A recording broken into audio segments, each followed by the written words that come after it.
കോഴിക്കോട് ലോക്സഭാ മണ്ഡലത്തിലെ sitting M K Raghavan റിപ്പോർട്ടിനൊപ്പം ചേരുകയാണ്. രാഘവേട്ട, എല്ലാവരും ഇങ്ങനെ പൊതുവേ രാഘവേട്ട എന്നാണ് വിളിക്കാറ് അല്ലേ? ഇപ്പോൾ ഇത്തവണ ഇലക്ഷനായിട്ടുണ്ട്. ഔദ്യോഗികമായിട്ടുള്ള പ്രഖ്യാപനം മാത്രമേ അങ്ങയുടെ കാര്യത്തിലും വരാനുള്ളൂ. എവിടം വരെയോ കാര്യങ്ങൾ? നമ്മൾ സാധാരണ നമ്മളൊക്കെ ഈ രംഗത്ത് ഫുൾ ടൈം നിൽക്കുന്ന ആളുകളാണ്. 24/7 ഞങ്ങൾ വർക്ക് നടന്നുകൊണ്ട് പോകുന്നു. അനൗൺസ്മെൻറ്റ് വന്നതിന് ശേഷം മറ്റു കാര്യങ്ങൾ ആലോചിക്കും. അതിനു മുമ്പ് നാളെ ലോക്സഭാ മണ്ഡലത്തിൽ നാളെ മുതൽ ഒരു ജനഹൃദയ യാത്ര ആരംഭിക്കുകയാണ്. കോഴിക്കോട് മണ്ഡലത്തിൽ കഴിഞ്ഞ വർഷങ്ങളിൽ ചെയ്തിട്ടുള്ള വികസന പദ്ധതികൾ അത് ജനങ്ങളെത്തിക്കാൻ വേണ്ടിയുള്ള യാത്രയാണ്. ഇപ്പോൾ നാളെ രാവിലെ ഇവിടെ കട്ടിപ്പാറ നിന്ന് ആരംഭിക്കുകയാണ്. 7-ാം തീയതി വൈകുന്നേരം ഇവിടെ സമാപനമാണ് മുതലക്കുളത്ത്. അപ്പോൾ സ്വാഭാവികമായും ഒരു ഇലക്ഷൻ വർക്കിൻ്റെ ഭാഗം തന്നെയാണ് ഇപ്പോൾ നടത്തുന്നത്. ഇതിലിപ്പം കോഴിക്കോടേക്ക് LDF സ്ഥാനാർത്ഥിയായിട്ട് എളമരം കരീം വരുന്നു. അപ്പം LDF കരീം ക എന്നുള്ള രീതിയിലാണ് അവതരിപ്പിക്കുന്നത്. ഇത് ഒപ്പം തന്നെ രണ്ടുപേരും MP-മാരായിട്ട് ഉള്ള ആളുകളാണ്, പ്രവർത്തിച്ച ആളുകളാണ്. MP-മാർ തമ്മിലുള്ള ഒരു കമ്പാരിസൺ ജനങ്ങളുടെ ഭാഗത്തു നിന്നും ഉണ്ടാകുമെന്ന് പ്രതീക്ഷിക്കുന്നു. അല്ല, എനിക്ക് എൻ്റെ കാര്യമല്ലേ പറയാൻ പറ്റൂ. കരീമിൻ്റെ കാര്യം എനിക്കിങ്ങനെ പറയാൻ പറ്റൂ. ഞാൻ എൻ്റെതായൊരു സ്റ്റൈൽ ഓഫ് ഫങ്ഷനിങ് ഉണ്ട് 15 വർഷമായിട്ട് ഈ കോൺസ്റ്റിറ്റ്യൂഷൻ മണ്ഡലത്തിൽ.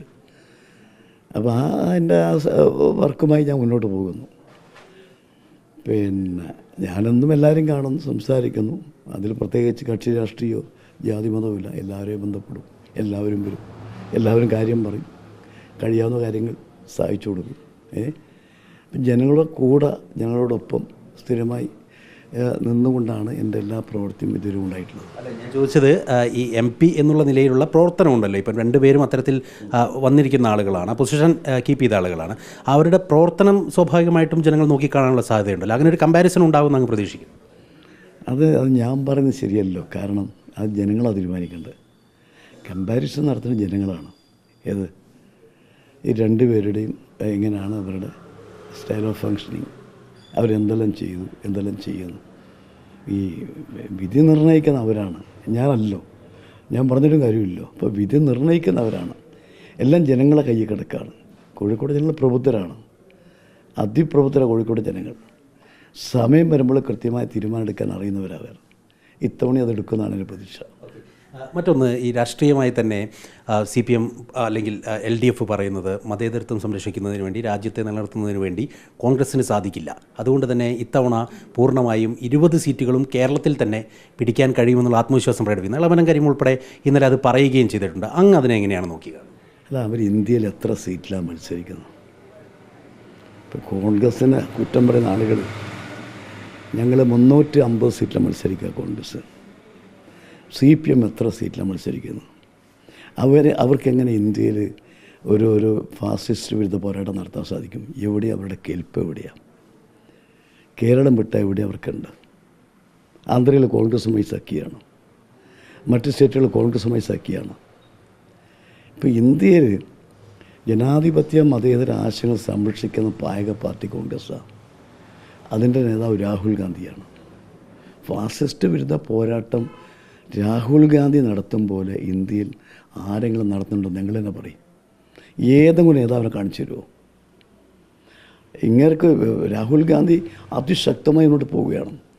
അപ്പോൾ കേരളത്തിൽ ഒതുങ്ങുന്നൊരു പാർട്ടി എങ്ങനെയാണ് ഇന്ത്യ നയിക്കാൻ പറ്റുക? അവർക്ക് ഇന്ത്യ നയിക്കാനാണ് ഈ പറയുന്ന ഇന്ന് കോൺഗ്രസിന് പറ്റില്ല, ഞങ്ങൾക്കേ പറ്റുന്ന പറഞ്ഞ ആളുടെ ഒരു ചോദ്യം.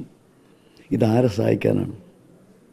ഇന്ത്യ മുന്നണി കഴിഞ്ഞ 2 ആഴ്ച കാലമായി അത് മെച്ചപ്പെട്ട നില പോവുകയാണ്. UP വിഷയം തീർത്തു, മഹാരാഷ്ട്ര വിഷയം തീർന്നു, ബീഹാറിലെ വിഷയം തീർന്നു, ആം ആദ്മിയുടെ വിഷയം തീർന്നു, ബംഗാൾ വിഷയം തീർക്കാൻ പോകുന്നു. അപ്പോൾ ദേശീയ തലത്തിൽ BJPയെ പരാജയപ്പെടുത്തുകയാണ് ലക്ഷ്യമെങ്കിൽ ഇവരെന്താ ചെയ്യേണ്ടത്? ഇന്ത്യ മുന്നണിയുടെ കൂടെ നിൽക്കുക വേണ്ടത്. ഇവർ അതിലില്ല, ഞങ്ങളില്ലെന്ന് പറയുന്നു. ഇതാരെ സഹായിക്കാനാണ്? ഇത് BJP സഹായിക്കാനാണ്? പ്രകടമാണ്. നിങ്ങൾക്ക് ഇന്ത്യ പോലുള്ള രാജ്യത്ത് BJPയെ പരാജയപ്പെടുത്തണമെങ്കിൽ സമാന മനസ്കരായിട്ടുള്ള പാർട്ടികളും നേതാക്കൾ ഒരുമിച്ച് നിൽക്കണം. ഇപ്പോൾ കോൺഗ്രസ് ലീഡർഷിപ്പ് കൊടുത്തല്ലാതെ നിന്നു CPM മാത്രം പുറത്തേക്കാണ്. എന്തതിൻ്റെ ഉദ്ദേശം? ആരെ സഹായിക്കാനാണ്? ഈ ചോദ്യത്തിനാണ് CPM ഉത്തരം പറയേണ്ടത്. അതായത് കേരളത്തിലേക്ക് വരുമ്പം സ്വാഭാവികമായിട്ടും ഈ വാദമാണ് LDF ഉന്നയിക്കുന്നത്. ഞാൻ നേരത്തെ സൂചിപ്പിച്ചല്ലോ, അതായത് മതേതരത്വം സംരക്ഷിക്കാനും വികസനം അങ്ങനെ പല കാര്യങ്ങളാണ് പറയുന്നത്. പക്ഷേ അതിന് കഴിയില്ല, LDF കഴിയില്ല എന്നുള്ളത് തന്നെയാണ് രാഘവേട്ടൻ വ്യക്തമാക്കുന്നത്. എൻ്റെ സംശയം ഞാൻ ചോദിക്കുന്നത്, ഇപ്പോൾ എല്ലാ സ്റ്റേറ്റിലും തെരഞ്ഞെടുപ്പ് രംഗവുമായി ബന്ധപ്പെട്ട് പ്രവർത്തനം ആരംഭിച്ചു. അതിലെല്ലാം കോൺഗ്രസ്സാണ് ലീഡർഷിപ്പ് കൊടുക്കുന്നത്. ആലോചിക്കുന്നത് നിങ്ങൾ ഏറ്റവും കൂടുതൽ മത്സരിക്കുന്ന പാർട്ടിയും കോൺഗ്രസ് ആ സീറ്റുകളിൽ. ഇപ്പോൾ ദേശീയ തലത്തിൽ BJP നേരിടണമെങ്കിൽ ആ BJP നേരിടുന്ന മുന്നണിയെ സഹായിക്കണ്ടേ CPM? അതിലേക്കത് അവരില്ല. എന്നിട്ട് അവർ പറഞ്ഞു ഞങ്ങൾ കോൺഗ്രസിന് കഴിയില്ല, ഞങ്ങൾക്ക് കഴിയുമെന്ന് പറഞ്ഞാൽ അത് ഒരു തമാശയല്ലേ? കേരളത്തിൽ മാത്രം ഒന്നും രാഷ്ട്രീയ പാർട്ടി ഇന്ത്യ മുഴുവൻ ഞങ്ങൾ ഫാസിസ്റ്റ് വിരുദ്ധ പോരാട്ടം നടത്തുന്നു പറഞ്ഞാൽ ഇത് ആർക്കും വിശ്വസിക്കാൻ പറ്റുമോ?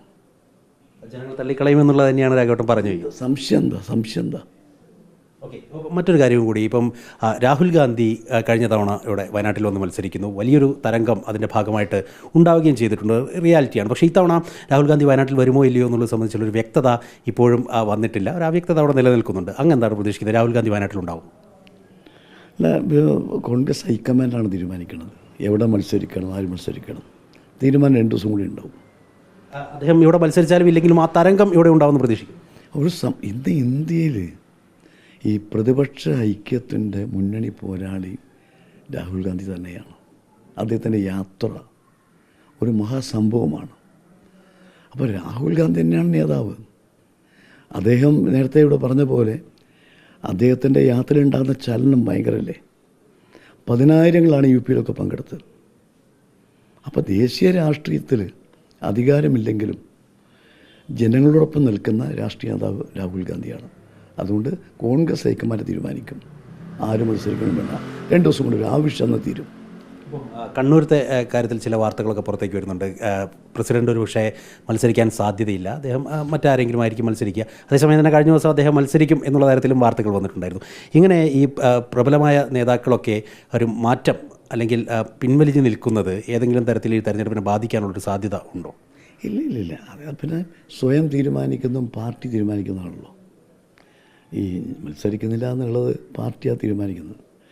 പാർട്ടി ആവശ്യപ്പെടുമ്പോഴാണ് മത്സരരംഗത്ത് ആൾ വരിക. അപ്പോൾ കോൺഗ്രസ് ഹൈക്കമാൻഡ് എന്ത് പറയുന്നു? ഞങ്ങൾക്ക് എല്ലാവർക്കും ബാധകമാണ്. ഒറ്റ കാര്യം കൂടി ചോദിച്ച് ഞാൻ അവസാനിപ്പിക്കാം. കഴിഞ്ഞ ദിവസം CPM ജില്ലാ സെക്രട്ടറി P. മോഹൻ മാസ്റ്റർ ഉൾപ്പെടെ പറയുന്നൊരു കാര്യം ഉണ്ടായിരുന്നു. രാഘവേട്ടൻ എന്നുള്ള പ്രതിച്ഛായ അത് മാധ്യമങ്ങൾ ഉണ്ടാക്കിയെടുത്തതാണ്, അതിനപ്പുറത്തേക്ക് ഒന്നുമില്ല എന്ന്. എന്തായിരിക്കും അങ്ങയുടെ മറുപടി? ഞാൻ എന്തായാലും പറയാം, 2 രീതിയിലാണ്. ഒന്ന് സ്പോണ്ടേനിയസ് ആയിട്ട് വരേണ്ട കാര്യമാണ്, മറ്റൊന്ന് അറേഞ്ച്ഡാണ്. അത് കോഴിക്കോട്ടെ ജനങ്ങൾ തീരുമാനിക്കും. അത് ഞങ്ങളാരും പോസ്റ്റർ അടിച്ചു കൊടുത്തിട്ടില്ല. ജനങ്ങളാണെല്ലാം തീരുമാനിക്കുന്നത്. അത് ഞാൻ പറഞ്ഞു, ഒന്ന് സ്പോണ്ടേനിയസ് ആണ്, മറ്റൊന്ന് അറേഞ്ച്ഡാണ്. മനസ്സിലായില്ലേ? ജനങ്ങൾക്ക് വിട്ടുകൊടുക്കുന്നു, ജനങ്ങൾ തീരുമാനിക്കുന്നു. ഓക്കെ, എന്തായാലും തെരഞ്ഞെടുപ്പിൽ ഇനി കുറച്ച് നാളുകൾ മാത്രം അവശേഷിക്കുമ്പോൾ MK രാഘവൻ അതിൻ്റെ സജീവ ചൂടിലേക്ക് മാറിയിട്ടുണ്ട് എന്നുള്ള കാര്യം വ്യക്തമാണ്. വീഡിയോ ജേർണലിസ്റ്റ് ജിബേഷിനൊപ്പം reporter Deepak Malayamma, in reporter, Kozhikode.